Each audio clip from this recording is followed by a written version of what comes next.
à Faut qu'on parle cette semaine, on va parler entre autres entreprises locales avec Marianne. C'est rare que je rebondis sur l'actualité, mais aujourd'hui c'est plus fort que moi. J'ai vu là, comme ça passer dans mon média social là, que la Cour fédérale canadienne a dit que c'était illégitime, voire déraisonnable en fait, l'utilisation des lois, des mesures d'urgence par, mettons, un gars qui fait semblant de diriger un grand État du Nord, OK? On va également parler politique avec Farnell. Est-ce que le Québec est légalement assujetti à la Constitution canadienne, même s'il l'a jamais signée? La réponse rapide, c'est oui, mais il y a un contexte à comprendre et il y a aussi une question de légitimité qu'il faudrait aborder. Manquez pas ça, des débats humains dans l'ouverture d'esprit et dans le respect pour aider la société à évoluer. Mot de la fin, let's go!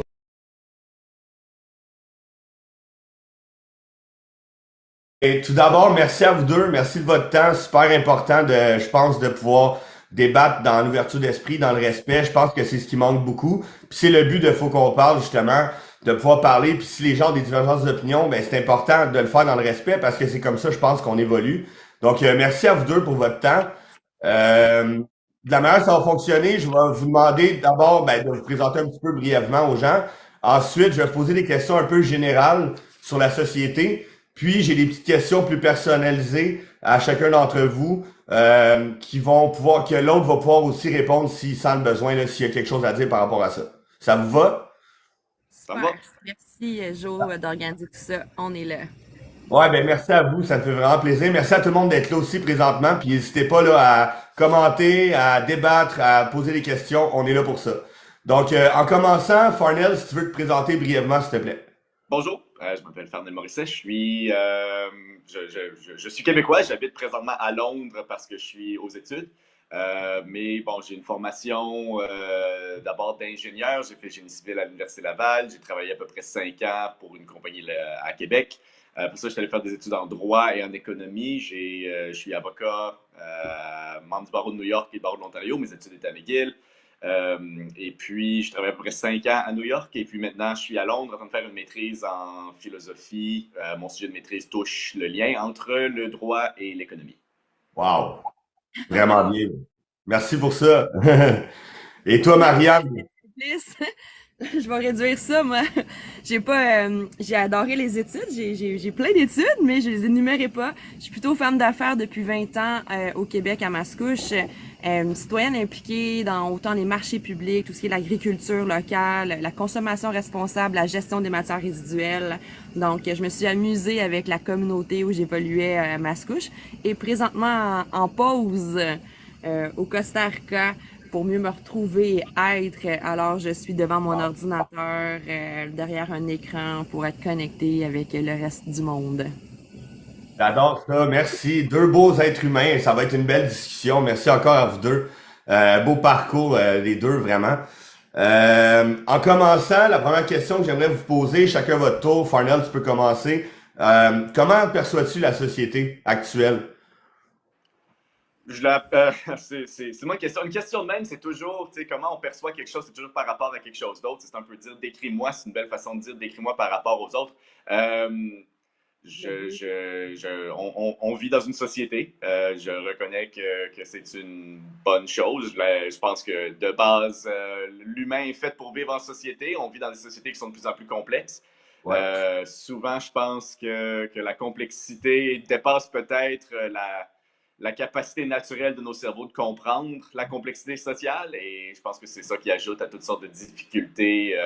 J'ai l'impression souvent qu'on pourrait dire qu'on vit dans une forme de société qui est fédérative, dans le sens qu'on se crée tous des micro-sociétés à l'intérieur de sociétés plus larges. C'est impossible de dire qu'on est tous connectés à tout le monde, mais on est tous connectés à quelqu'un qui est connecté à quelqu'un qui est connecté à quelqu'un. Puis de cette façon-là, on est tous connectés de la même façon. OK, wow. Merci pour ça. Puis toi, Marianne, t'en penses quoi? Comment tu perçois la société? Bien dit, parce que je suis à la recherche d'une communauté forte à l'intérieur de cette immense société, que c'est clair que je pourrais pas être à mon aise dans tout cet ensemble-là. Donc, la société, pour moi, en ce moment, c'est de l'humanité en manque d'amour ou en manque de vision collective. Donc, on a de la misère à s'occuper de soi. Donc, c'est normal que l'ensemble de l'œuvre est un peu parti aléatoirement dans des directions qu'on ne choisit pas ensemble. Donc, je suis une de celles qui revient à dire que la société est parsemé d'humains avec un grand cœur, mais que cet humain-là, s'il s'occupait mieux de lui-même, alors il pourrait s'occuper mieux de l'ensemble de l'œuvre qui est cette grande communauté terrestre, parce qu'on est sur la même terre. Si on regarde nos pieds, on a toute la même espace terrestre en dessous de soi. Effectivement. Puis, qu'est-ce que t'en penses, Farnell, d'être individuel, de s'accomplir soi pour ensuite aider la société à s'accomplir, ça fait-tu du sens? Ouais, ça fait du sens. Je veux dire, c'est certainement le modèle dominant de la façon qu'on comprend présentement le rôle de chaque individu dans la société. C'est pas la seule, puis il y a plein de façons de voir différemment l'identité par rapport disons, à son identité corporelle, son Ouais. identité sociale, après ça, l'identité des communautés auxquelles on appartient aussi, qui peuvent avoir une continuité différente de la nôtre. C'est des questions il n'y a pas y a pas de réponse facile à ça. Non. Et puis, je veux dire, les philosophes de partout à travers tous les temps ont essayé de répondre à la question de comment concevoir notre rôle dans la société, puis on n'a pas fini de le faire. Non, hein. Je pense que c'est évolutif, c'est dans le temps, puis ça doit être aussi à travers l'époque à laquelle on vit, là. Certainement. Ouais, effectivement. Puis, sinon, c'est quoi pour vous, pour chacun de vous, l'enjeu le plus grand enjeu, puis pourquoi, comment on pourrait y remédier, le plus grand enjeu politique présentement? Marianne. Ah! Et il y en a mis qu'un seul. Ben, pour l'instant, c'est l'intérêt. La politique a voulu nous désintéresser pour mieux gouverner. Donc, ils ont rendu ça compliqué, ils ont rendu ça désintéressant. Parce que moi, je tripe politique. Je me suis toujours impliquée, ben, surtout au niveau environnement, au niveau citoyenneté. Puis, tu sais, j'en mangeais, mais à un moment donné, j'ai vu que peu importe qu'est-ce que je faisais, les décisions allaient être prises sans mon consentement, sans ma consultation. Donc, c'est un peu qu'est-ce que le modèle électoral a voulu faire, mais il y a un petit groupe qui gouverne, puis qu'est-ce que les autres en pensent? Ben, ça peut passer sans s'en préoccuper. Donc, malheureusement, on est dans un moment qu'on se doit de se réapproprier ce système-là. Puis je pense que là, je sais que Farnell va pouvoir commenter des heures et des heures là-dessus, mais au niveau d'un système électoral encore plus participatif, encore plus proportionnel, mais il y a sûrement un modèle que tous les cerveaux ensemble, on peut trouver, parce que le modèle actuel qu'on a choisi n'est pas le bon, n'est pas celui où je me sens représentée. Ouais, effectivement. Puis j'avoue que moi non plus, je me sens pas très représenté. Toi, Farnell, ça serait quoi ton enjeu principal et pourquoi? Comment qu'on pourrait remédier à ça aussi? L'enjeu principal versus comment y remédier, c'est deux questions qui sont très différentes. L'enjeu principal, je pense, pour moi en tout cas, c'est une question d'équité économique. OK. Tant au niveau local qu'au niveau de l'espèce, puis même, je dirais, si on va aller plus loin que ça, au niveau de toute la vie. Particulièrement quand on considère que et puis ça, c'est pas nouveau, ça date pas d'hier, la façon qu'on s'organise typiquement, surtout dans des sociétés complexes, on se retrouve avec un pouvoir économique qui appartient de façon très majoritaire qui se retrouve de façon très majoritaire entre les mains d'un petit groupe de personnes. Ouais. Et le grand groupe de personnes se retrouve avec très peu de pouvoir économique. Et ultimement, je veux dire, je suis très, très sensible à l'argumentaire de vouloir un système de représentation politique qui est plus adéquat, plus équitable. Je suis d'accord avec ça, mais je pense que ça passe en premier par une équité économique. On peut se donner le meilleur système qu'on veut sur papier si en pratique, on n'a pas les ressources d'exercer les pouvoirs qui nous sont donnés sur papier. On les a pas, ces pouvoirs-là. Alors, avant qu'on se lance trop loin à se dire, ben voici la mécanique de comment on devrait organiser notre système électoral, notre système politique, si on n'a pas une base de pouvoir économique, une base de contrôle des ressources qui est plus équitable, qui permet à chacun de vraiment avoir les moyens d'appliquer en pratique c'est quoi ses droits en théorie, tous les systèmes politiques qu'on peut s'inventer vont être utopiques sur papier et pas mal plus loin que ça en pratique. OK, ouais, c'est intéressant. Puis justement, toi, comment tu verrais ça pour que ça s'améliore à ce niveau-là?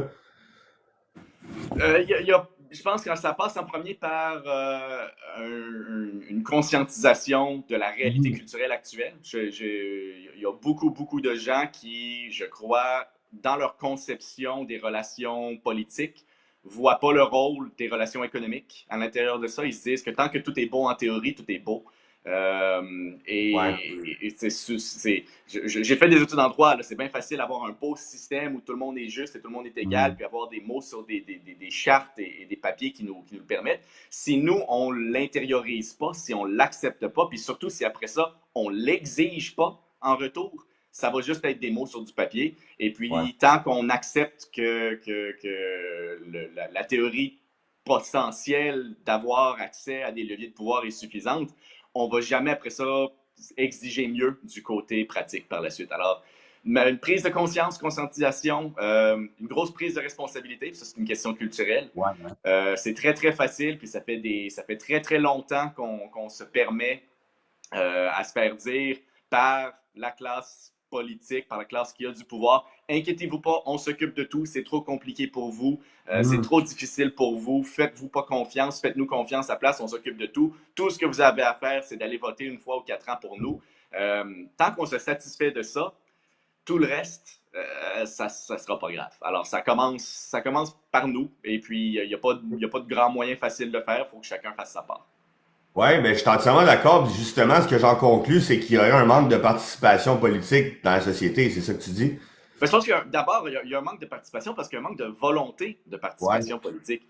Et puis, je veux dire, la volonté ne peut pas venir de l'extérieur. On ne peut pas créer une loi qui va soudainement rendre tout le monde, qui va donner à tout le monde une volonté de participer Non, politiquement. c'est ça. Typiquement, la volonté de participation politique suit relativement près la misère des gens. Quand les gens ont Mhm. faim, soudainement, c'est là qu'ils commencent à avoir de l'intérêt pour le politique parce que c'est là qu'on réalise Ouais. que le politique, c'est ça qui contrôle si on mange ou pas. On parle de contrôle des ressources, là. Le pouvoir économique de base, c'est la capacité de se nourrir puis de se loger. Quand ça commence à s'effriter, là, soudainement, là, ça fait mal, puis c'est là que le mal fait en sorte qu'il y a une conscientisation plus large.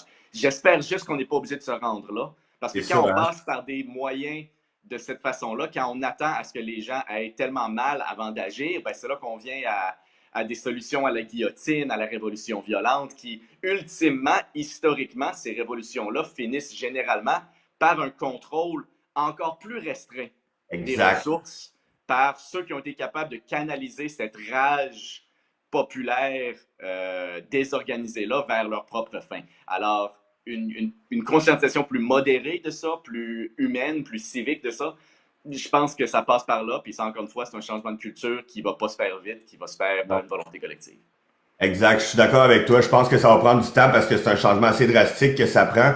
Puis je pense que les gens, justement, mettent tout entre les mains des dirigeants puis ils font pas leur part, comme tu disais tantôt. Donc, ça, c'est à méditer beaucoup les gens, là, de prendre conscience, comme tu dis, là, de justement, de pas juste mettre la faute sur l'externe puis de prendre les choses en main puis prendre sa voix puis de l'apporter, là.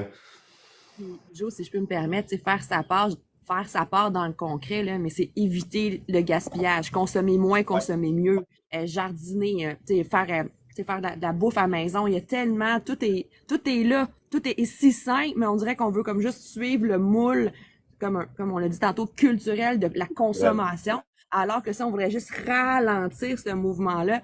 Il y a aucun manque actuellement sur la planète. Il y a assez d'eau de coco pour tout le monde, il y a assez d'eau d'érable pour tout le monde, puis il y a assez d'eau pour tout le monde aussi de qualité. C'est juste qu'en ce moment, il y a un laisser-aller parce que, comme on a dit, c'est pas de ma responsabilité, c'est la responsabilité d'un autre.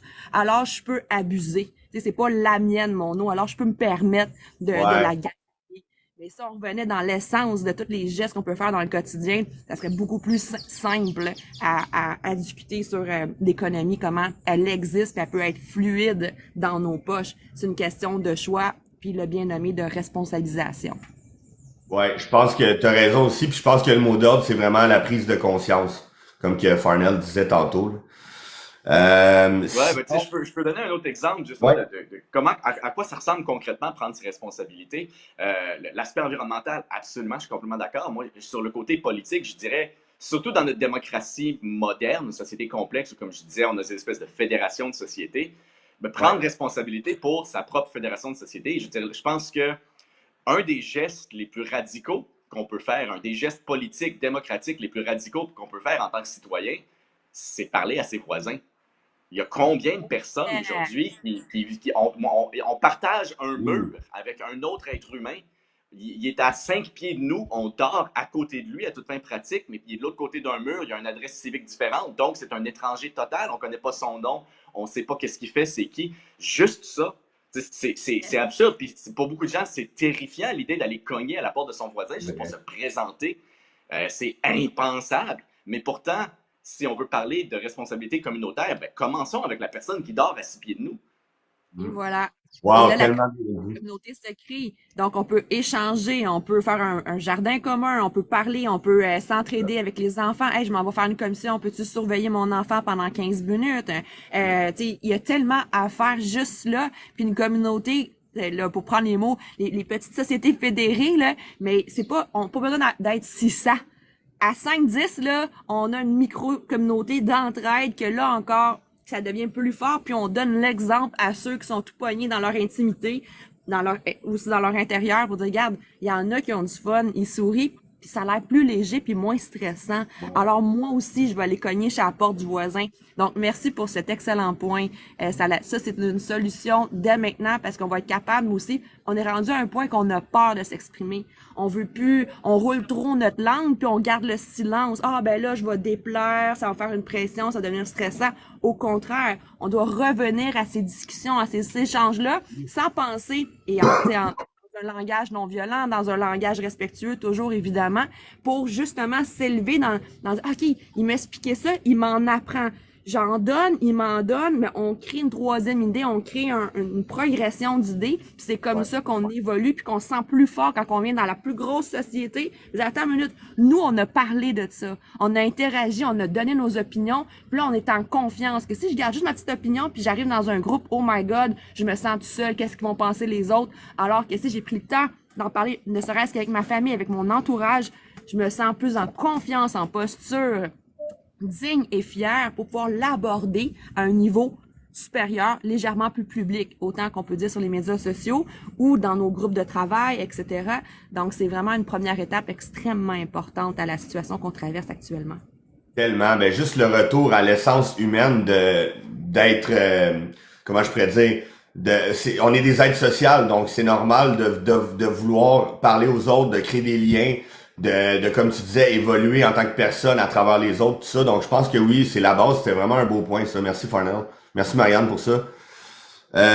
Sinon, qu'est-ce que vous pensez, là, à tour de rôle, de l'éducation véhiculée? Puis là, je parle pas juste de l'école, mais vraiment l'éducation en tant que telle, là, qu'on voit qui est véhiculée dans la société présentement. Marianne? C'est l'école de la vie. On doit revenir à l'essentiel, réapprendre à coudre, à cuisiner, à se faire du bien, à bouger, à s'éduquer dans son moment. La lecture, on donne trop de responsabilités, malheureusement, à l'éducation sociale qui est rendue pas nécessairement désuète, mais peut-être, là, parce que je veux pas rentrer dans tout ce qui s'est passé dans la dernière année pour moi, qui m'a vraiment donné mal au cœur, puis qui m'a donné, qui a fait naître en moi des situations que je pensais jamais traverser dans mon existence. Donc, faut ramener l'éducation dans les familles, dans nos micro-sociétés, de dire, OK, aujourd'hui, on apprend, là, je fais des blagues, là, je vais, à faire je sais pas moi, un oiseau de pêche, tu sais, un nœud de pêche pour aller apprendre à pêcher. Mais tu sais, pour les jeunes garçons, c'est de l'action, c'est concret, puis après tu sais pêcher. Là, c'est une allusion avec apprends à te nourrir, puis après tu vas pouvoir contribuer à ta communauté. Tu sais, même chose pour dire le gaspillage alimentaire. Je vois chez des amis des fois, puis ça jette le pied de brocoli, ça jette des aliments. Hey, tu préfères un bouillon avec ça, c'est plein de nutriments. Puis t'as besoin, je te regarde la face, là, t'es terne, il te manque de vitalité, mais t'as besoin de ça. Mais de revenir avec nos grands-mères à faire des conserves, à ne pas gaspiller. Aller dans les champs, cueillir les petits fruits, que c'est économique et que quand tu ouvres ton congélateur en mars puis qu'il te reste encore des fraises de ta dernière école du mois d'août, que ça te sent, c'est moi qui est allé prendre une journée de temps, cueillir mes fraises. Fait que c'est ça le point de l'éducation, c'est de revenir à l'essentiel. Puis en ce moment, on l'a nommé, c'est s'abriter. Donc l'essentiel, c'est de faire une cabane à moineaux pour éventuellement être capable de faire un cabanon, pour éventuellement être capable de te mettre un toit sur la tête, peut-être, si tu es en situation d'une nouvelle communauté à bâtir. Puis l'éducation à l'école, mais c'est ça qu'on en perd notre histoire, on en perd nos repères, on en perd, on a allégé le contenu pour faciliter, alors que c'est comme de dénigrer le cerveau humain, qui a une capacité grandiose d'apprentissage, on l'a dénigré pour dire, OK, n'apprends que ça, puis tu vas être capable de te débrouiller. Je suis pas une de celles qui a couru après les diplômes parce qu'en est, j'ai compris que je pouvais réussir sans diplôme. Et j'ai dit, va dans l'école de la vie, va expérimenter. Donc, plus de stages en milieu de travail, plus d'intégration dans les passions parce qu'on a toute une zone de génie. Alors, faut trouver quelqu'un qui vient. Faut trouver un mentor, un coach, name it, un enseignant qui vient te positionner dans ta zone de génie pour dire, OK, mais moi, je l'ai en communication, je m'en vais dans cette direction-là. Moi, je l'ai avec la terre, les arbres, la nature, je m'en vais protéger ce créneau-là. Fait que si tout le monde, on se trouve notre zone de génie puis qu'on la repère là, dans la dizaine d'années, là. Le début de l'adolescence là jusqu'à jeune adulte, mais c'est un moment crucial qu'on devrait vraiment se positionner dans nos forces puis apprendre à dealer avec nos forces pour mieux contribuer à nos micro-sociétés et à la société en général. Donc ça, c'est j'étais allée right there, là, mais pour moi, c'est vraiment l'école de la vie, la contribution de nos communautés à se positionner dans nos forces et y contribuer comme une complémentarité de force. Puis c'est comme ça que toutes les micro-sociétés vont aller, puis de laisser aller un peu les égos quand on arrive plus tard. Mais l'éducation part de l'histoire au lit avant de se coucher. Wow, j'adore ça et je suis tout à fait d'accord avec toi. Moi, je pense que présentement, le système d'éducation, il y a une base qui est bien, de la science et tout ça, mais je pense comme toi qu'il y a aussi beaucoup de matières qui devraient être changées puis qui devraient montrer un peu plus l'école de la vie, peut-être un équilibre entre les deux. Selon moi. Toi, Farnell, t'en penses quoi de l'éducation? Ben, si on parle de l'éducation au sens de l'école, Ouais. il faut bien faire une distinction entre les deux. Je suis d'accord avec vous deux là-dessus. L'éducation et l'école, ça recoupe pas exactement la même chose. Mais tu sais, quand je parlais, par exemple, d'un abandon de responsabilité puis d'une attitude de ben, tu sais, faites-nous confiance, on s'occupe de tout. Je pense que là où ça commence, puis là où c'est le plus clair, selon moi, c'est à l'école, particulièrement l'école primaire, l'école secondaire, où très souvent, je reçois des commentaires de gens qui disent « Comment ça se fait qu'ils n'enseignent pas ça à l'école? C'est tellement important. Comment ça se fait qu'ils n'enseignent pas à changer tes pneus d'hiver à l'école? Comment ça se fait qu'ils n'enseignent pas à faire tes impôts à l'école? Comment ça se fait qu'ils n'enseignent pas comment fonctionnent les cartes de crédit à l'école? » C'est parce que l'école, ça ne sert pas à ça. L'école te donne la capacité... L'école, je veux dire, t'apprends à lire, t'apprends à écrire, t'apprends on l'espère, penser de façon critique. Avec ça, tu es capable de tout t'enseigner le reste. C'est pas le rôle de l'État de te montrer à te brosser les dents quand tu es un enfant ou à te mettre un condom quand tu es un ado ou à appliquer pour une carte de crédit quand tu es adulte. C'est pas le rôle de l'école de faire ça. Le rôle de l'école, c'est de te donner les bases nécessaires pour que tu puisses, après ça, pleinement vivre tes responsabilités. Ça te donne les ressources intellectuelles nécessaires pour donner force à tes responsabilités, pour te donner l'éducation qu'il te faut par la suite. Et si ça passe par plein d'autres moyens communautaires, sociaux, individuels, je veux dire, on peut apprendre plein de choses juste en allant à la bibliothèque ou passant des heures sur YouTube. Moi, je veux dire, pendant la pandémie, comme bien des gens, je me suis ramassé à être obligé de faire un peu plus de travail sur mon appartement parce que, bon, ben, j'avais pas le choix. Alors, qu'est-ce que je fais? Je suis embarqué sur YouTube, mais je savais lire, je savais écrire, tout ce qu'il fallait. Trop souvent, quand on reconnaît une lacune d'éducation sociale, l'instinct, c'est de dire, ben, c'est un problème de l'école. Je suis pas d'accord. Ouais. L'instinct devrait plutôt dire, ben, c'est un problème de culture d'éducation sociale. S'il manque de compétences de pensée critique devant les médias des réseaux sociaux, la réponse, c'est pas, ben, il nous faut un cours à l'école de pensée critique des médias devant les réseaux sociaux pour deux raisons. En premier, on a déjà ça s'appelle notre cours de français ou notre cours d'anglais, qui nous donne les capacités d'avoir une analyse de texte, d'avoir une analyse d'arguments, ça fait partie de ça. Mais deuxièmement, les réseaux sociaux, ça n'existait pas quand moi j'étais à l'école. Quand moi j'étais au secondaire, puis je suis pas vieux, là. Je veux dire, j'ai pas 55 ans, j'ai 36 ans. Alors, penser qu'on peut donner une éducation à un enfant de 15 ans qui va encore lui être applicable quand il va en avoir 30 sur quelque chose comme les réseaux sociaux, c'est absurde. C'est un modèle qui, au lieu de l'aider, à l'outiller, va plutôt lui donner un carcan qui va être insuffisamment flexible pour qu'il puisse lui-même s'adapter aux nouvelles réalités. Alors, essentiellement, j'abonde dans le même sens. Je mets juste un gros frein à l'idée de dire que le problème, c'est l'école. Je pense qu'on a un système d'école qui est excellent pour ce qui est supposé faire. Le problème, c'est qu'on a une attitude qui semble croire qu'il devrait faire beaucoup plus que ce qu'il est supposé faire, ce qu'il est capable de faire et ce qu'il devrait faire. OK. Ouais, c'est intéressant. Puis je suis pas en désaccord total, justement. Fait que dans le fond, toi, t'expliquerais qu'il y a un laisser-aller, encore une fois, comme un peu pour la politique au niveau de l'éducation, c'est ça? Oui, l'éducation, on a l'éducation formelle qui nous est donnée par l'État, mais on n'a pas une seule relation de gouvernance, là. On en a Hmm. plusieurs. L'État en est un, mais s'imaginer que l'État va tout nous donner, Non, c'est... non. L'État, c'est nous. Ouais. L'État, en premier, l'État et le gouvernement sont deux choses distinctes et il faut les garder distinctes. Si on veut que l'État nous donne tout, il faut qu'on soit prêt à le donner nous-mêmes. Et puis, Mhm. souvent, quand on s'imagine plutôt dans une relation de client envers l'État, comme si on devait recevoir et recevoir et recevoir, ben c'est un carcan intellectuel qui permet, je crois, pas très bien l'épanouissement. OK. Fait que toi, tu dirais dans le fond que les parents devraient peut-être plus prendre en charge là, l'éducation un peu de l'école de la vie des enfants, c'est ça? Puis l'école fait son travail présentement. Les parents ont un rôle à jouer, les amis Ben ont oui. un rôle à jouer, les individus ont un rôle à jouer, les étudiants, les élèves eux-mêmes ont un rôle à jouer, les adultes, une fois qu'ils ont fini, ont un rôle à jouer. Ouais. Je ne veux pas tout pelleter ça dans la cour des parents non plus, parce que ça aussi, c'est Non, un non, peu non. irréaliste dans la La réalité économique moderne multigénération, où il la faut qu'il y ait deux parents qui travaillent pour subvenir aux besoins. Ben c'est ça. Euh, c'est une responsabilité qu'il faut voir comme étant répartie parmi tout le monde et il faut Mhm. résister et c'est généralement des politiciens qui font ça parce que c'est super populaire, c'est parce que c'est facile, c'est de l'espèce de malbouffe étatique. Tu as un politicien qui dit vote pour moi puis je m'occupe de tout.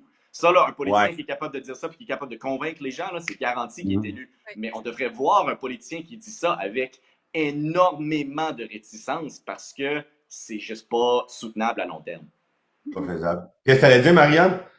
Non, tout est parfait. Ah, j'ajoutais la micro-société, l'entourage, la grande famille élargie, la rue, tu sais, les parents. On a tout un rôle de parents. J'ai pas juste 2 enfants, 3 enfants. J'ai ces enfants-là qui habitent alentour de moi, qui viennent manger chez nous, qui viennent jouer chez nous, que je peux enseigner, faire ma part dans cet ensemble-là et de donner confiance. Tout, le rôle du parent, c'est de regarder son jeune évoluer, puis de saluer ses efforts, de saluer ses micros, ses grands succès, de saluer justement ses talents, ses forces qu'il met en œuvre dans sa responsabilité pour contribuer à son équipe, à sa classe, à son monde.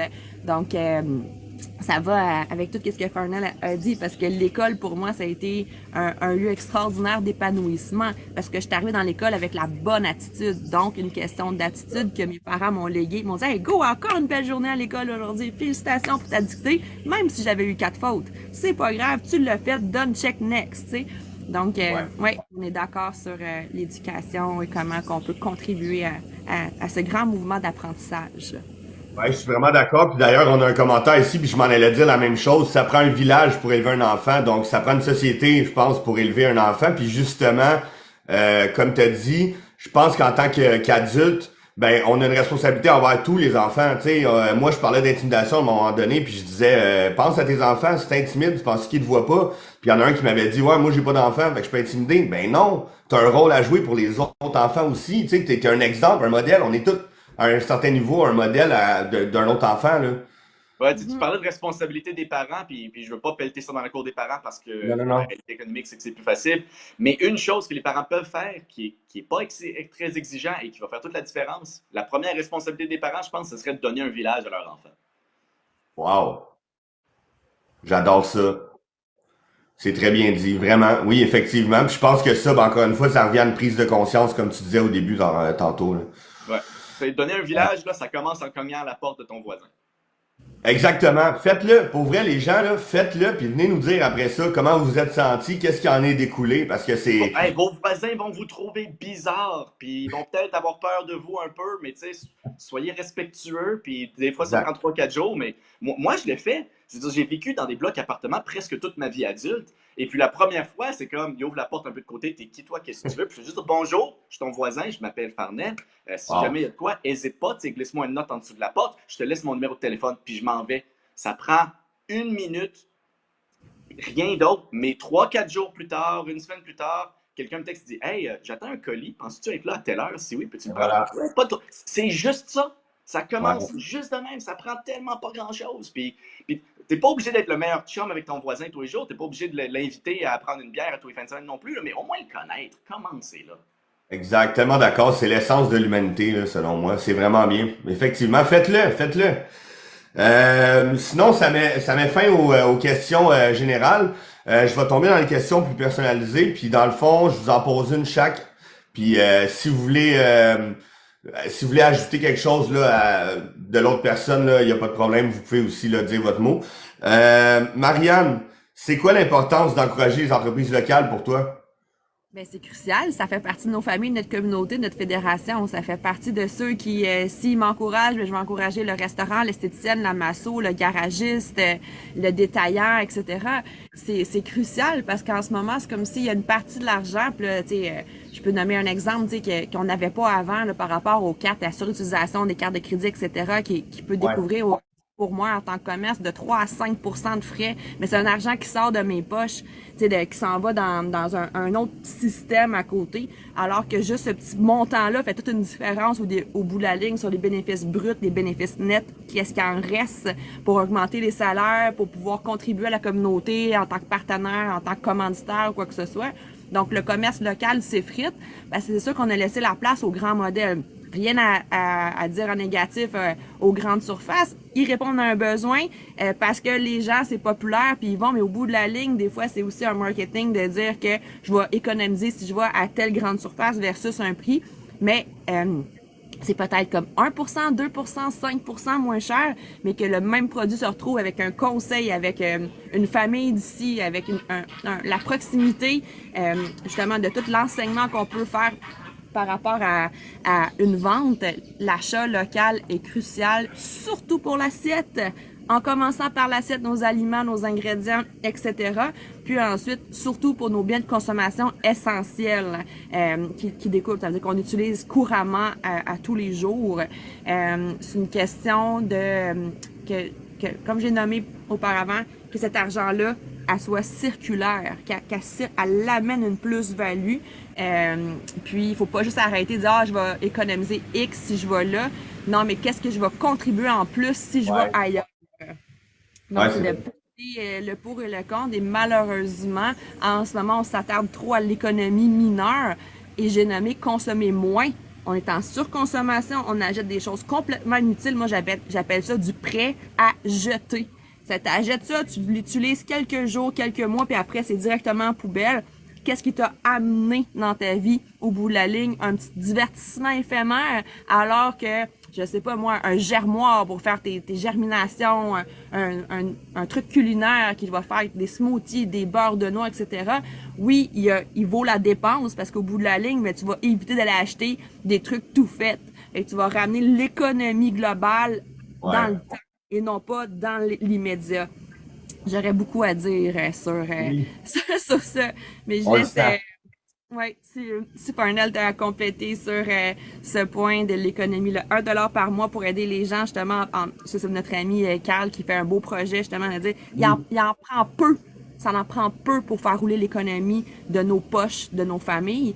Puis culturellement, c'est drôle, le Québec, je veux pas dire dénigre, là, mais on ne donne pas l'attention positive que les entrepreneurs amènent dans la vivacité, dans la vitalité économique de nos milieux. Et c'est triste parce que la culture malheureuse, et là, je parle par expérience ici, non pas par jugement, on préfère l'encourager l'autre que notre ami par parfois une certaine jalousie. Je l'ai déjà nommé souvent, mais je l'ai vécu alentour de moi. Je dis, hey my God, ma chum, tu t'en vas là, alors que moi, je te donne des conseils incroyable à toutes nos visites, mais c'est facilitant pour elle d'aller dans cette grande surface versus de venir chez nous me soutenir financièrement.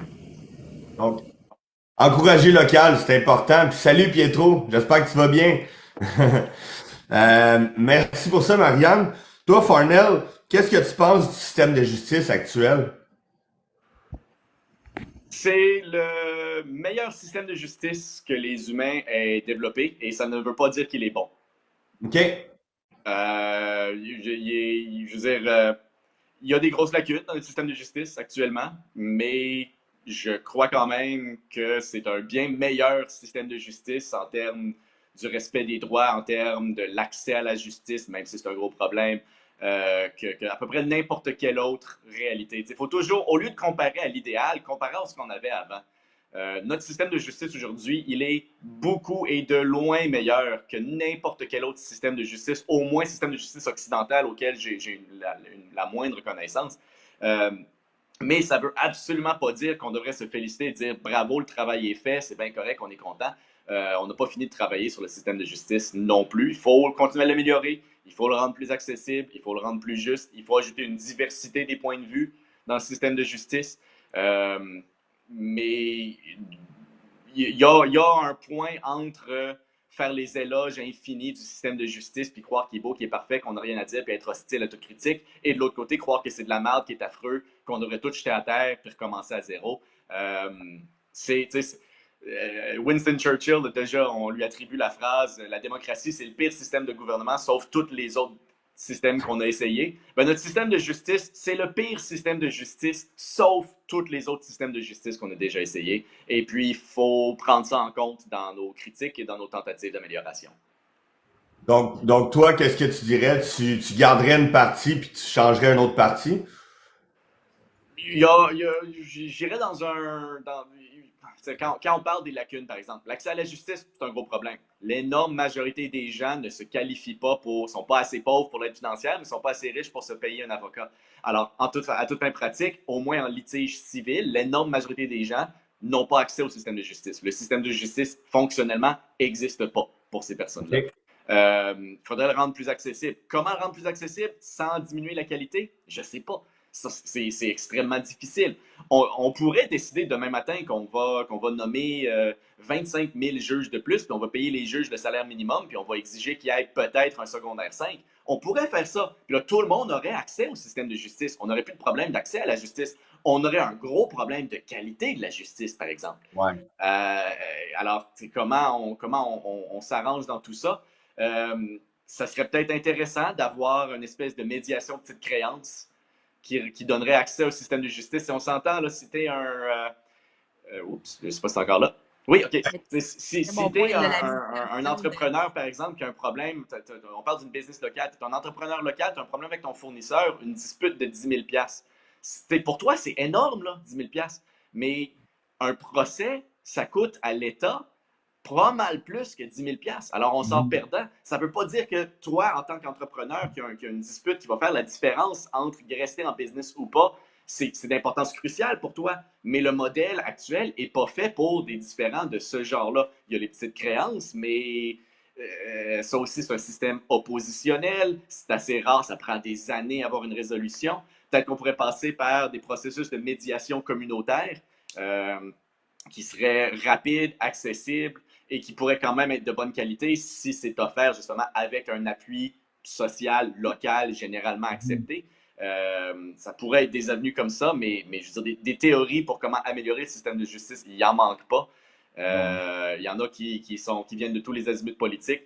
Moi, je pense que ça passe surtout par une reconnaissance que le système de justice actuel, il est largement conçu pour régler des différends énormes, des différends de plusieurs centaines de milliers de dollars au moins, dans l'ordre où ça devient important pour l'État. Parce que c'est un système de justice qui est payé par l'État, donc qui est là pour gérer aux intérêts de l'État, et malheureusement, des différends de 5 ou 10 000 dollars parmi des entrepreneurs locaux ou des situations individuelles où tu as un parent qui n'est pas capable d'avoir l'aide scolaire qu'il lui faut pour son enfant. Le système de justice n'est pas conçu pour ça parce que l'État n'a pas un intérêt particulièrement élevé à dépenser beaucoup de ressources pour des cas individuels de cette façon-là. Je pense que ça passe par un système de justice qui est peut-être plus communautaire dans sa nature.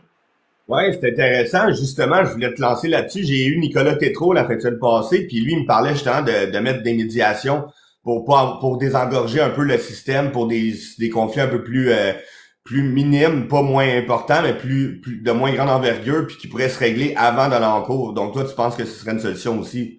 Ouais, mais tu sais, je pense que là-dessus, ça vaut peut-être la peine de expliquer très rapidement comment notre système de justice fonctionne. On a un système de justice qui est de philosophie oppositionnelle. Et puis l'idée, c'est il y a un décideur impartial qui ne fait aucune démarche, aucun effort pour s'assurer qu'il reste impartial. Alors, c'est pas un investigateur, le juge, il est là juste pour écouter les deux parties et trancher. Et l'idée, c'est que c'est dans l'opposition entre les deux parties qui vont avoir chacun un intérêt à faire valoir leur point, que les deux vont faire avancer la meilleure version de leur point possible, ce qui va permettre aux décideurs de décider avec la meilleure information possible.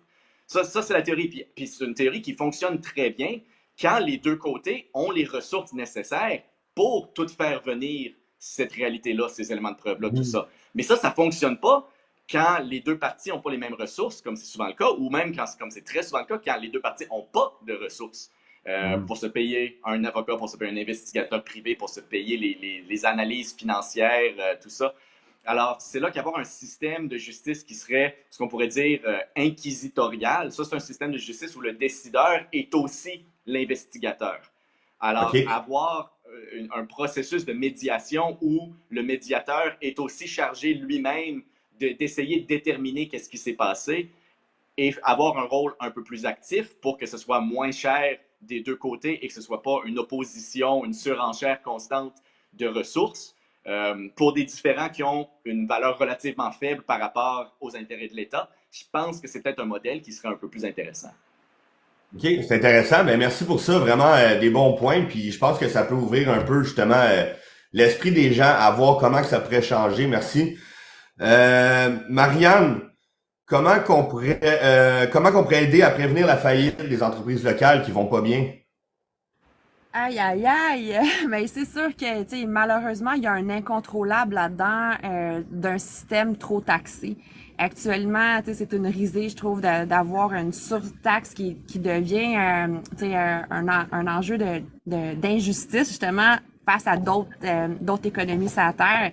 Là, je la nomme, là, tu sais, puis on en jase, mais la taxe carbone, tu sais. La taxe carbone a, entre autres, créé une inflation déguisée, contrôlée, surtout du niveau, à tous les niveaux de consommation canadiens, mais surtout au niveau de l'assiette. Et ça, pour moi, dire comment ça que le fermier est surtaxé pour produire notre laitue, notre maïs, etc. Tu sais, c'est comme, j'ai vu une analogie avec le pain, mais tu sais, le pain, la farine, le transporteur, tout qu'est-ce qui est alentour, mais fait que le prix du pain est boosté par par justement des décisions qu'on n'a pas été consenties, comme si une taxe allait changer le climat. Oh my God, I'm not sure, tu sais. Fait que c'est sûr que, tu sais, la faillite, ben, dans ce moment, mais là, je l'ai dit, tu sais, payer cash, même si on veut aller vers l'électronique, l'invisible, mais payer cash, c'est un super impact parce que ça nous fait économiser concrètement 3%. Quelqu'un me disait, si j'économise 50%, je vais aller ailleurs. Je suis pas en train de parler d'économie de 30-50% quand on compare une grande surface avec une petite surface. Je parle de microéconomie de 2 à 5% à 10%. C'est extrêmement notable. La faillite actuellement, mais tu sais, c'est sûr, tu sais, moi, j'étais une de celles que, dans l'ancien temps, qui a dit, ça serait le salaire minimum. Le salaire minimum de l'étudiant. Tu sais, qui est dans l'expérimentation, dans son aventure. Là, on jase parce que là, il va être rendu à 15$ de l'heure au Québec dans pas long, là. Mais tu sais, l'étudiant pourrait avoir il habite chez ses parents, il a pas de char, tu sais, il vient travailler 15 heures semaine, puis là, il a le gros salaire, comme la caissière qui est monoparentale, qui a 40 ans, qui a peut-être 2-3$ de plus. Ça, cette disparité-là, mais ça touche, parce que moi, je suis dans le commerce de détail, mais ça fait un impact direct sur mes prix, tu sais, parce que j'ai toute ma masse salariale à augmenter, mais j'aurais réfléchi autrement. C'était pas nécessairement par une hausse de salaire globale que ça allait améliorer la situation de vie des familles de notre communauté, justement. Donc là, j'ai parlé des salaires, j'ai parlé des taxes déguisées, puis aussi, malheureusement, les surtaxes sur tous les produits quand on se compare avec d'autres pays, mais puis en plus l'impôt, etc. Mais que ça fait que il en reste beaucoup moins dans nos poches comme jamais. Ça a été les pires années financières dans les dernières années parce que tout a augmenté en même temps. Le loyer, le déneigeur, l'employé, le produit, le transport. Fait que tu sais, il en reste plus. Fait que éviter une faillite d'un commerçant, mais c'est maintenant que ça se passe. Fait que t'ouvres tes œillères, tu regardes dans ton village, c'est qui les commerçants qui existent encore, qui valent la peine parce que ça répond à tes valeurs. Moi, je suis dans le bio-éco québécois. Je vends 6000 produits québécois. Pas 2, pas 3. Tous les produits chez Un Monde à Vie à Mascouche sont made in Québec. Oui, à valeur ajoutée. Le café peut arriver du Costa Rica, mais torréfié à Laval. Tu sais, on s'entend, là, il arrive un grain vert. Il y a une valeur ajoutée au Québec. Mais tous les produits que je vends, que je présente, ils ont une valeur ajoutée au Québec. Puis là, oh my God, c'est plus cher.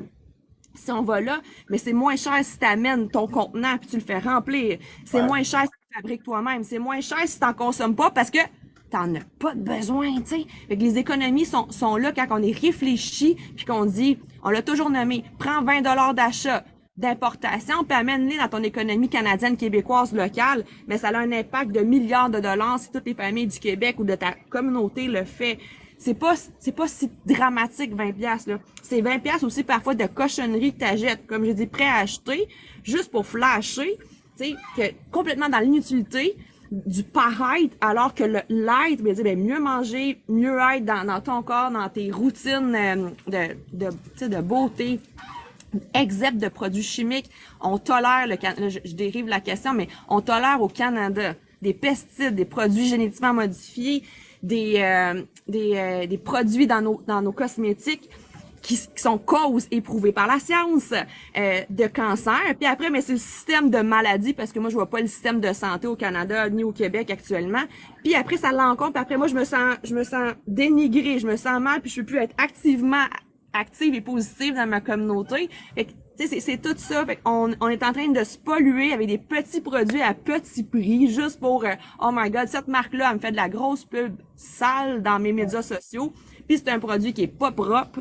Puis je vais l'acheter pour le paraître, alors que les commerçants, les artisans, tu sais, au Québec, il y a 110 savonnières, mais un vrai bon savon, pas un savon de Dove, j'ai nommé, qui fait de la monoculture de pommes partout sur la planète, qui rase des forêts tropicales pour faire l'unicité d'un palmier, alors que si on regarde dans notre pharmacopée canadienne, québécoise, bon, on a l'huile de tournesol, l'huile de caméline, l'huile de chanvre, etc., qui sont made in Canada d'une manière digne, qui encourage des familles, des champs propres. Pourquoi je n'aurais pas acheté un savon à 6 $ qui va durer triplement plus longtemps qu'un petit savon cheapo à 2 $ parce que mon budget, c'est ça que j'ai. Mais tu sais, c'est là le jugement, l'analyse, la responsabilisation de trouver combler mes besoins essentiels sans être dans juste le paraître pour suivre le moule marketing canadien. Puis les entreprises qui font faillite en ce moment, ça tombe comme des mouches. Ouais. Je suis dans l'Association des commerçants, des commerces de détail du Québec. On a perdu 40% de nos membres. 40%! C'est pas 2 membres, là. C'est pas 2, 3 à Charpie, à Chicoutimi, puis en Gaspésie. C'est dans chaque municipalité, il y a des micro-commerces, puis des micro-commerces là, qui avaient 30 ans d'expérience, 20 ans d'expérience. Puis comme le mien, tu sais, 18 ans, je crée 15 emplois actuellement, à bon salaire, à bonne qualité de travail. Fait qu'il faut s'allumer là-dessus, consommer moins, consommer mieux, réfléchir, pleine conscience, en ai-je vraiment de besoin et quels sont mes besoins essentiels que je dois combler aujourd'hui pour mieux être dans mon instant et mieux être dans tout ce qui est devant moi. Donc, à nous de mieux choisir où notre argent si précieux, si dignement gagné, à qui je choisis de la distribuer. Et là, c'est une grande philosophie à réfléchir dans son intimité. Et si tout le monde, utopiquement, si plusieurs d'entre nous fait cette réflexion, on va les sauver, nos entreprises au Québec. On va les sauver, les entreprises aux États-Unis, parce qu'on est un monde, c'est pas juste le Québec, c'est la France, c'est la Suisse, c'est toutes les économies de communautés qui sont en enjeu actuellement, parce que les grandes surfaces envahissent partout avec des produits, pour moi, j'appelle pas propres. C'est pas juste du bon produit, des produits qui sont tolérés dans nos marchés de consommation qui ne devraient pas être sur nos tablettes et surtout pas dans nos garde-manger. Donc, dérivé de la faillite, mais ça l'amène à une grande prise de conscience, une pleine conscience de la consommation du moment présent. Non, bravo pour tes propos. Puis justement, je pense qu'on vient au mot d'ordre de la discussion aujourd'hui, la prise de conscience des gens, puis peut-être une volonté plus grande de vouloir changer les choses, de revenir à soi, puis de revenir justement à la base aussi, là. Moi, j'ai une idée concrète de même, parce que tu as parlé de taxes, puis je pense que c'est très juste. La politique fiscale, on la contrôle. On pourrait, par exemple, décider qu'une entreprise locale qui appartient à quelqu'un qui habite dans la communauté, ben, la TPS et la TVQ va être 5% moins chère, puis pour les autres, ça va être 5% plus cher pour compenser. Voilà. Les politiques de même, c'est facile à faire, puis on a juste besoin de la volonté politique de le faire. Exact. Encore une fois, la volonté, effectivement. Je pense que les gens ont besoin de prendre une prise de conscience puis de se rendre compte qu'ils ont une voix, un pouvoir individuel et ensemble. Farnell, quel régime politique serait le plus efficient pour notre société selon toi? Efficient? Efficient dans quel sens? Ben, efficace, le plus, Ben parce qui que c'est serait, efficace, efficace, ça veut dire qu'est-ce qu'on veut qu'il fasse. ouais. Un chimpanzé est très efficace à aller chercher des bananes, mais c'est pas un nageur très efficace. Alors, qu'est-ce qu'on veut? C'est quoi efficace? Ben, dans le fond, comment je peux expliquer ça? C'est quoi le régime politique qui serait le mieux, le plus approprié pour notre société actuelle, peut-être?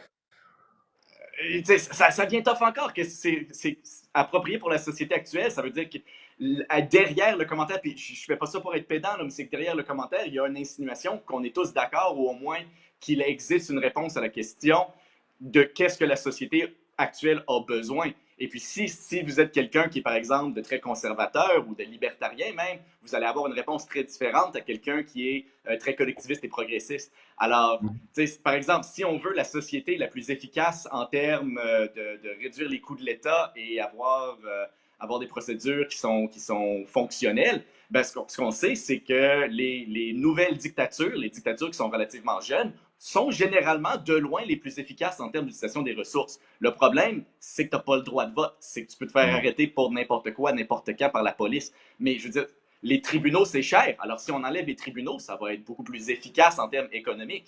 Mais OK. c'est efficace dans quel sens? Si on veut dire efficace dans le sens de donner à absolument tout le monde un pouvoir politique égal, ben là, c'est l'anarchie. N'ayons pas de gouvernement, puis tout le monde a en théorie un pouvoir politique égal à sa propre capacité d'agir sur le monde autour de lui. Mais le problème avec ça après, c'est que, bon, ben, moi qui fais 6 pieds 1, qui est en très bonne santé et qui fait 160 quelques livres, je vais avoir fonctionnellement des droits qui sont très différents que ma grand-mère, qui, elle, ne vit pas du tout sa réalité, son pouvoir de la même façon. Alors, tu sais, efficace à faire quoi? Qu'est-ce qu'on veut comme société? C'est la première question. Puis jusqu'à ce qu'on ait une réponse à cette question-là, on ne peut pas se demander quel genre de gouvernement qu'on veut après. Ouais, je comprends, c'est intéressant. Merci pour l'explication, en fait. Et justement, toi, est-ce que tu es plus de droite ou de gauche politiquement? Moi, je reconnais plus ces termes-là. Je ne sais plus qu'est-ce que ça veut dire.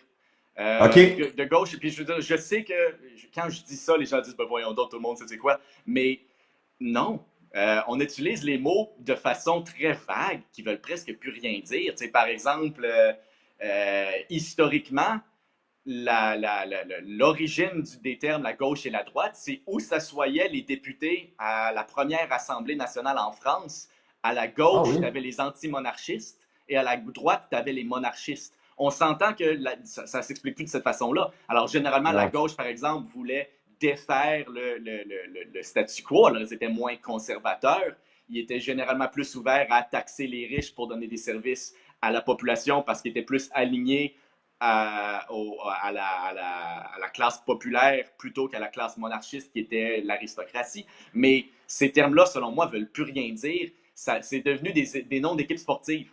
Tu sais, quelqu'un qui se dit de droite, dès qu'il se fait dire qu'une idée est de droite, il va automatiquement se sentir relativement favorable, puis dès qu'il se fait dire qu'une idée est de gauche, il va être défavorable, Mhm. et l'inverse. Puis il y a des places où ça se recoupe juste absolument plus. T'sais, on parle par exemple le Universal Basic Income, le revenu minimum garanti. Le revenu minimum garanti, c'est l'idée qu'on paye un salaire à tout le monde à rien faire. Tout le monde reçoit un salaire qui, de base, directement du gouvernement, perçu des taxes.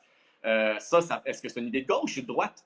C'est vraiment pas clair. Là, quand je l'explique de cette façon-là, puis j'ai choisi mes mots de façon un peu truquée pour que ça paraisse comme si c'était une idée hyper de gauche, hyper collectiviste, mais les premiers à proposer le revenu minimum garanti, c'était des économistes qui étaient favorables au gouvernement laisser-faire, à une espèce de libertarianisme qui voulait désengorger le processus de contrat en disant que ben, si tu n'as pas besoin de trouver une job demain matin si tu perds ta job, tu peux te passer plus de temps à magasiner la job optimale. Tu vas après ça pouvoir trouver une job qui te paye le plus parce que ta survie va être assurée dans l'entretemps. C'est une idée qui vient de ce qu'on appelle typiquement la droite économique et pourtant, ça s'explique autant bien de ce qu'on appelle généralement la gauche économique.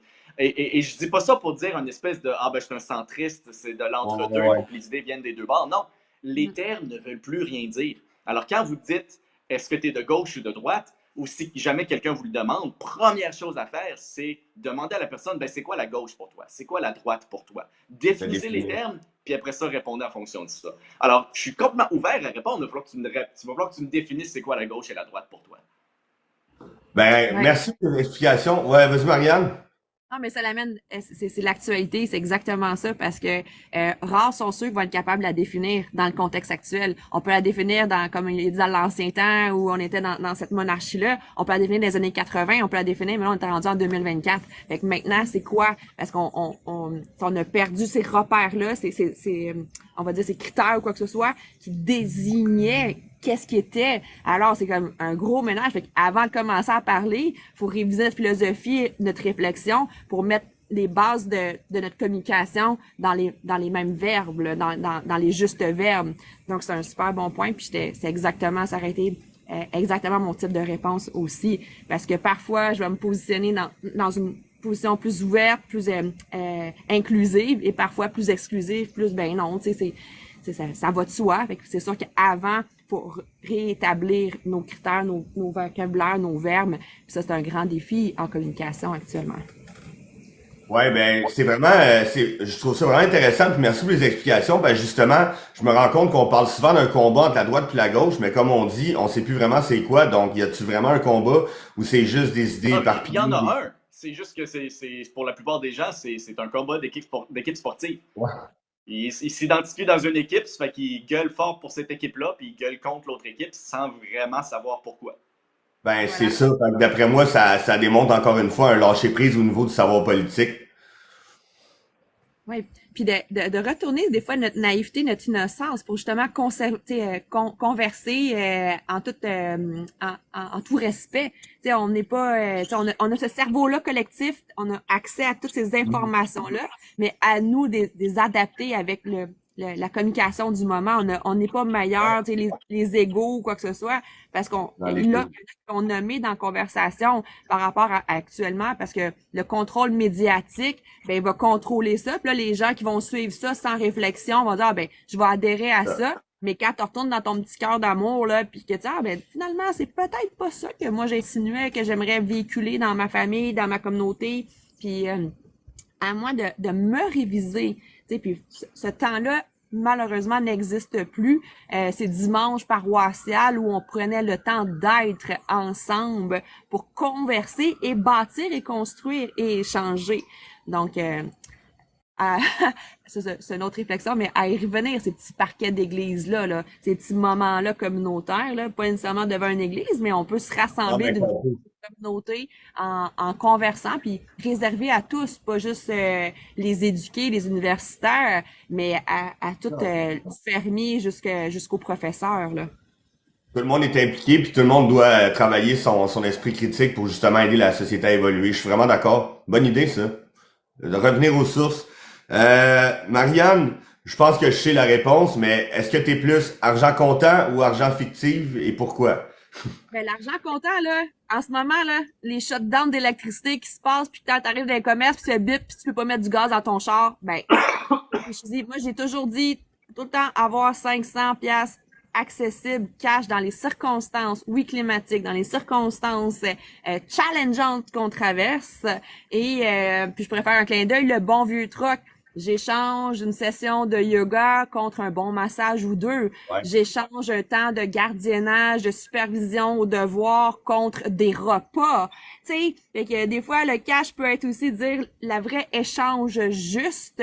T'es d'accord que mon temps, 6 heures de devoir avec tes enfants de révision et, je sais pas, 6 repas par semaine, fais un échange juste. Les deux parties sont d'accord. Alors, il y a aussi cet argent-là qu'on ne parle plus, l'échange, donner au suivant. Je donne de mon temps dans ma communauté en enseignant les mathématiques ou la science ou en emmenant les enfants dans la forêt à découvrir la pharmacopée forestière québécoise et en échange, je vais recevoir des cours d'un autre enseignant qui va venir dans ma vie sans vouloir attendre à tout prix puis que ce soit tout le temps maintenant que l'échange financier se fasse. Il y a aussi cet échange-là d'amour et de conviction qu'on peut remettre sur la table et dans des communautés fortes, c'est là que ça va réexister, ça va réapparaître, ces échanges-là de troc.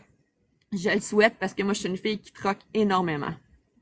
Ben, j'adore ça, puis c'est vrai, j'en parlais justement avec ma soeur cette semaine que le truck devrait revenir. C'est hyper important, c'est rendre service puis avoir un service en retour, donnant. Je pense que c'est un beau compromis, puis justement de chacun nos spécialités, nos forces, mais d'en faire profiter les autres, puis les autres en font profiter à toi. Ben, c'est humain encore une fois. Je suis vraiment d'accord. Merci à vous deux. Écoutez, en finissant, ma dernière question, c'est j'aimerais ça savoir si vous auriez un message d'espoir pour les gens, pour justement les aider à aller vers une société meilleure, les pousser peut-être à plus, comme on a dit, s'impliquer. Farnell? Pas un message d'espoir, je veux dire. Moi, souvent, je dis ça. Si jamais vous sentez que le monde va mal, tout s'en va de mauvais train, deux choses. La première, est-ce qu'il a déjà eu un moment de votre vie adulte et consciente politiquement où vous pensiez dans le moment, tout va bien? Parce que moi, ça m'est jamais arrivé. Ouais. Encore une fois, je suis pas super vieux, là, mais j'ai 36 ans. Puis alors, ça fait un solide, je vous dirais, ça fait au moins un 20 ans maintenant que que j'ai une conscience politique qui dépasse mon immédiat. Et jamais dans ces périodes-là, je me souviens d'être dans le moment en train de me dire « Ah, le monde va bien ». C'est sûr que maintenant, à regarder vers l'arrière, des fois, j'ai l'impression de dire le monde allait mieux, mais il y a un biais cognitif là-dedans qui est on est toujours plus intéressé par le présent. Ouais. La deuxième chose à garder en tête, notre connaissance, notre appréciation du monde politique à l'extérieur de notre réseau social immédiat, réseau social qui est pour bien des gens très faibles, rappelons-nous. Alors, à l'extérieur de ça, notre impression de comment va le monde nous vient largement des médias institutionnels. Et il n'y a rien de mal à ça. C'est parfaitement correct de s'informer auprès des médias institutionnels. Moi, je ne suis pas capable d'aller au Japon pour savoir qu'est-ce qui se passe au Japon. Alors, si je veux savoir qu'est-ce qui se passe au Japon, il faut que ça passe par les médias institutionnels. C'est correct. Mais le modèle économique des médias institutionnels, pour la plupart, est basé sur la vente de publicité. Et la vente de publicité fonctionne seulement si les médias institutionnels gardent votre attention. Et la meilleure façon de garder votre attention, c'est de vous faire peur, vous donner de l'anxiété, vous donner l'impression que ça va mal, vous donner l'impression qu'on est dans une crise actuelle, parce que le cerveau humain est conçu pour gérer la crise de l'immédiat. Alors, nécessairement, quand on regarde l'état du monde du jour le jour, on le regarde à travers un prisme économique que tous les incitatifs potentiels à nous faire peur, à nous donner l'impression que ça va mal.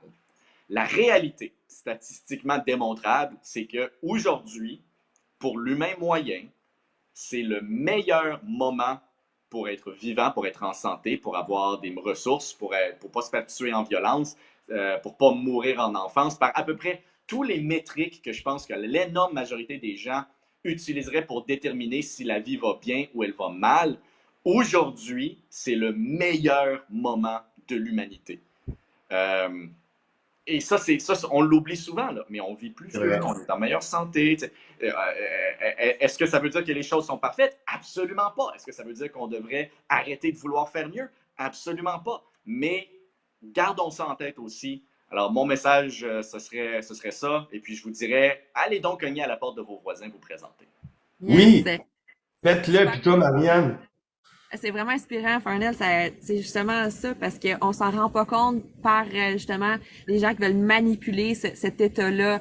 On ne manque de rien. Il y a assez d'eau pour tout le monde. On ne manque de rien. Il y a assez d'alimentation si on se met tous à honorer les aliments qui nous entourent, à jardiner, à éviter le gaspillage.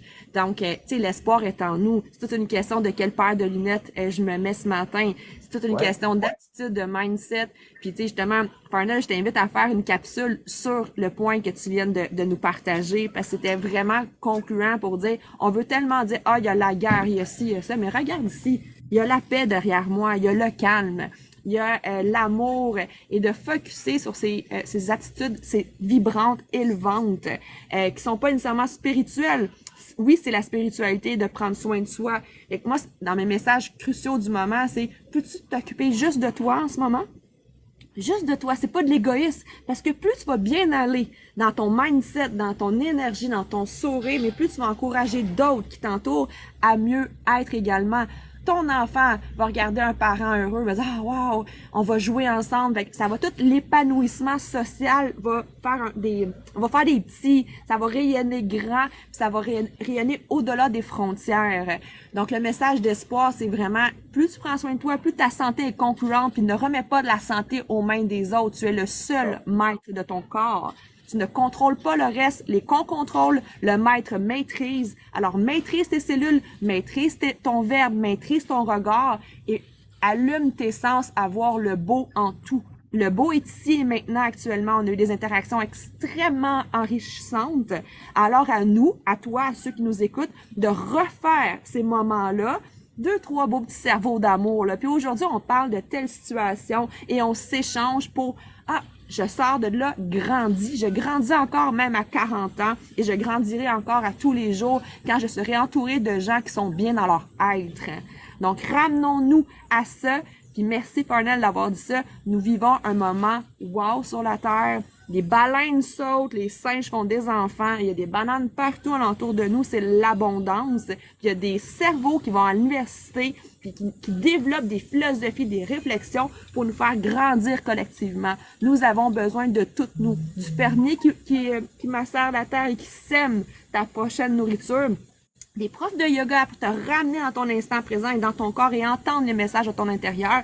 Et on a besoin des gars comme Joe qui organisent des moments comme ça, qui avec des acteurs de changement inspirants pour nous dire « Hey, les solutions sont en tout et partout.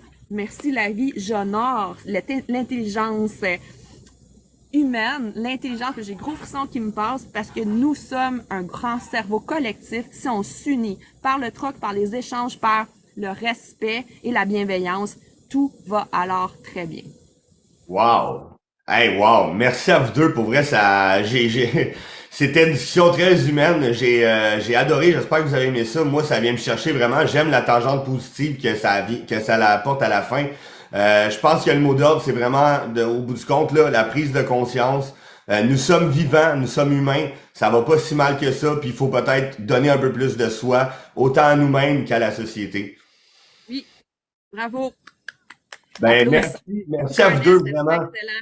Ça m'a fait plaisir de te rencontrer virtuellement de l'autre bout du monde, dans les Grand les plaisir 3 aussi, pôles oui, on est très différents. international, là. Ouais. Exactement. Nous Ben, sommes merci, une merci. terre, nous sommes une humanité et ensemble, nous allons nous se gouverner pour mieux être dans l'entièreté planétaire et tout va très bien, de mieux en mieux à tous les jours. Exactement, faut jamais lâcher, on a une vie à vivre, je sais que c'est cliché, mais c'est ça pareil, puis en tant qu'humain, je pense que de laisser sa trace à l'humanité, c'est le plus beau cadeau qu'on peut faire. Bravo, merci Alors, Jo. Bon merci dimanche. encore à vous deux, vraiment, du fond du cœur. Puis merci à tout le monde d'avoir été présent, merci pour les commentaires, merci à tous. Je vous souhaite tous de passer une excellente journée. Bonne journée, bye bye. Salut tout le monde.